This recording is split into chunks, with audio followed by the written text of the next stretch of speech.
நாடி ஜோதிடத்தை பத்தி பேசணும்னா அகஸ்திய நாடி ஜோதிடம் சொல்லிட்டு தாம்பரத்துல ஒரு இடம் இருக்காங்க. ஒரு 36 வயசு இருக்கும்போது என் நண்பர் ஒருத்தர் பார்த்துட்டு வந்துட்டு சொன்னாரு. அதன் பிறகு நான் என்னுடைய தோழி ஒருத்தர் என் கூடவே ரொம்ப க்ளோஸா இருக்கணும் ஒருத்தரை கூட்டு போகணும்.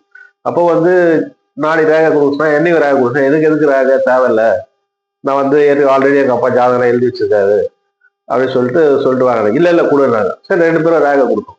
ரேகை கொடுத்ததுக்கு அப்புறம் என்னுடைய ரேகை பார்த்துட்டு அந்த ஏடு வந்தது அவங்களுக்கு. எனக்கு கூப்பிட்டு உட்கார வச்சாங்க. என்னுடைய பெயர், மனைவி பெயர், அம்மா பேர், அப்பா பேர், எனக்கு 2 பெண் குழந்தை, இதெல்லாம் வந்து தெளிவா சொல்றேன். செய்யற தொழில் எல்லாம் சொல்லிட்டாரு. எனக்கு கல்யாணம் 2 பொண்ணுக்கு பிறந்ததுக்கு அப்புறம் என் பொண்ணுங்க என்ன படிப்பாங்கன்றது கூட சொன்னாரு. அதாவது வந்து கணனி சம்பந்தப்பட்டு தான் படிப்பாங்கன்னா 2 பேரும் அதே தான் படிச்சாங்க. கணனி, கம்ப்யூட்டர், கணினி அதுல இருக்கு. அதுல அந்த தமிழ், சுத்தமான தமிழ சொன்னாங்க. எனக்கு ஆச்சரியமா இருந்தது. எனக்கு கிடைச்ச ஒரு ஆச்சரியம், எனக்கு ஆல்ரெடி ஜாதகம் இருக்கு, லக்னம் எல்லாமே போட்டாங்க, கரெக்டா சொன்னாங்க. அதுக்கும் இதுக்கும் மேட்ச் ஆச்சு. லக்னம் மட்டும் போடல, ஒரு சில ஜாதகம் லக்னம் போடுறாங்க. என் கூட வந்த தோழி வந்து பார்த்தேன், அவங்களுக்கு வந்து பாத்தீங்கன்னா அவங்க ஜாதகம் பார்க்கும்போது அவங்களுக்கு நடந்த விஷயங்கள் எல்லாமே சொன்னாங்க. அவங்க கணவன் பேரு, அம்மா பேர், அப்பா பேர் எல்லாமே சொன்னாங்க. ரொம்ப மேட்ச் ஆச்சு. அப்போ அதுல வந்து இன்னொரு விஷயம் என்னன்னா, இதை நான் சொல்லவும் கூடாது, அவங்களுக்கு 2 கணவன் இருந்தாங்க. அந்த 2 கணவன் பேரும் சொன்னாங்க. அப்பதான் எனக்கு ஆச்சரியமா போச்சு, இப்படி நடக்குமா? இப்ப சமீபத்துல ஒருத்தரை கூட்டு போனேன். அவங்களுக்கு வந்து கூட்டு போனப்போ உங்களுக்கு வந்து 2 கல்யாணம் முடிஞ்சிருச்சு, 3வது கல்யாணத்துக்காக வந்திருக்கீங்க, உங்களுக்கு கல்யாணம் ஆக அந்த அளவுக்கு செட் ஆகாது சொன்னாங்க.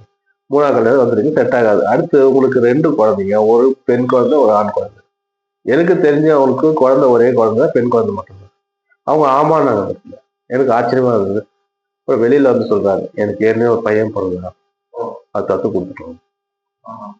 அது வந்து எங்க அப்பா அந்த பையனுக்கு சம்மதிக்கிறேன்னு சொல்லிட்டு தத்து கொடுத்தோம். இந்த மாதிரி சில விஷயங்கள்லாம் நாடிஜோதத்துல நான் பார்த்து நிறைய.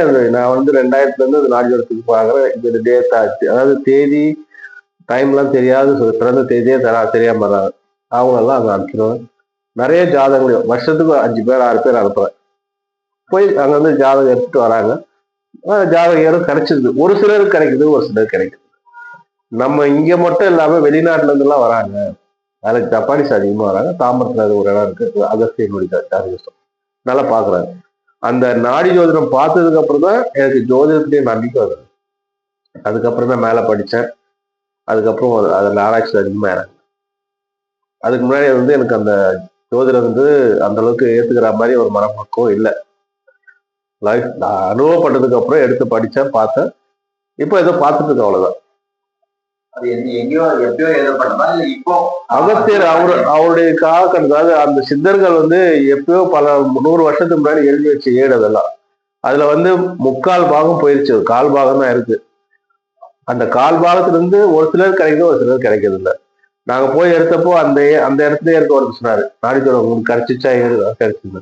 நாங்க இங்கேயே இருக்கோம், எத்தனை வாட்டி ட்ரை பண்ணாலும் கிடைக்கல, இங்க எங்க வந்து கிடையாது. அதாவது ஒரு சிலருக்கு அடுத்து பொதுவா அந்த காண்டங்கள் 3 பூர்வ ஜென்மத்தை பத்தி தான் சொல்லிடுறாரு. நிறைய விஷயங்கள் எடுத்து கொடுக்குறாரு.